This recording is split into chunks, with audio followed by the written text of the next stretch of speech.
भगवत गीता के उपदेश में एक श्लोक है। गीता के उस श्लोक में भगवान कृष्ण ने मानव शरीर की तुलना शरीर पर पहने कपड़े से की है। ऐसा कपड़ा जिसे आत्मा हर जन्म में बदलती है, अर्थात मानव शरीर आत्मा का अस्थायी वस्त्र है जिसे हर जन्म में बदला जाता है। इसका तात्पर्य यह है कि हमें शरीर से नहीं, उसकी आत्मा से व्यक्ति की पहचान करनी चाहिए। हमें अपनी आत्मा को सदैव शुद्ध रखना चाहिए। हमें कभी किसी का बुरा नहीं सोचना चाहिए। आत्मा ही शरीर की ऊर्जा होती है। हमारे शरीर त्यागने के बाद ये किसी और शरीर में वास करती है। व्यक्ति के मरने के बाद जो रीति रिवाज किए जाते हैं वे सब आत्मा शुद्धि के लिए ही किए जाते हैं। एक नवजात शिशु की आत्मा बहुत ही पवित्र होती है। संसार में आने के बाद अपने कर्मों से ही हम आत्मा को अशुद्ध करते हैं। हम क्रोध को सामान्य भावना में मानते हैं, लेकिन यह सामान्य भावना व्यक्ति के भीतर भ्रम की स्थिति पैदा करती है। क्रोध हमारे मस्तिष्क की सोचने की क्षमता को क्षीण कर देता है। इसके फलस्वरूप हमारा मस्तिष्क सही और गलत के बीच अंतर करना छोड़ देता है। इसलिए व्यक्ति को क्रोध के हालातों से बचकर हमेशा शांत रहना चाहिए।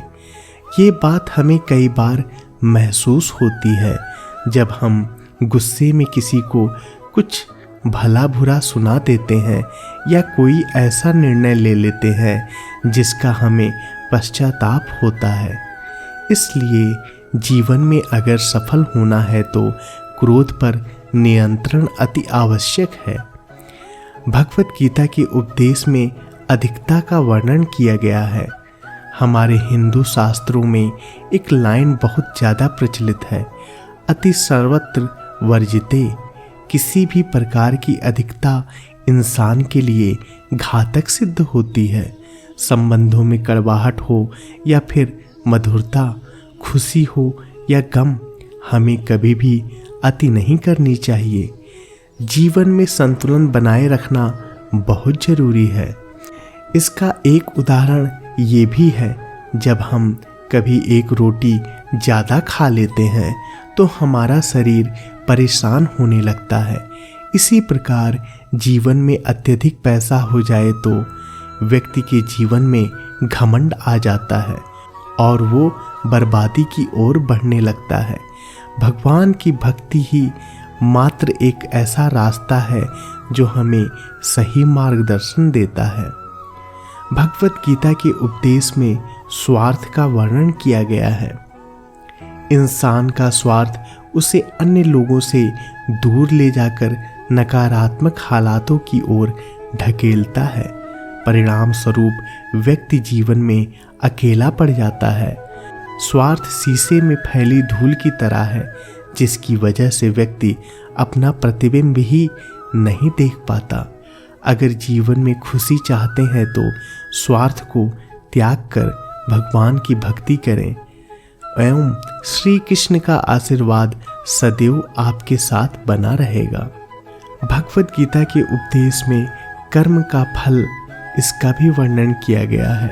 भगवत गीता के उपदेश में एक बहुत महत्वपूर्ण बात लिखी हुई है, कर्म करो, फल की चिंता मत करो।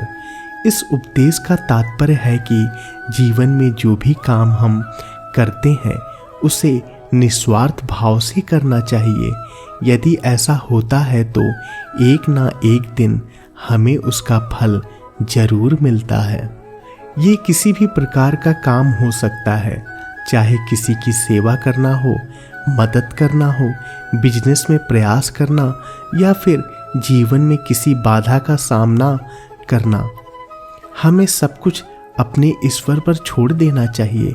बस अपने कर्म पर ध्यान देना ही हमारे बस में है।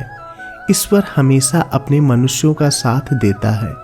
आखिर ईश्वर ही है जिसने मनुष्य को बनाया है। जब व्यक्ति इस प्रभावशाली सत्य को स्वीकार कर लेता है तो उसका जीवन पूरी तरह से बदल जाता है।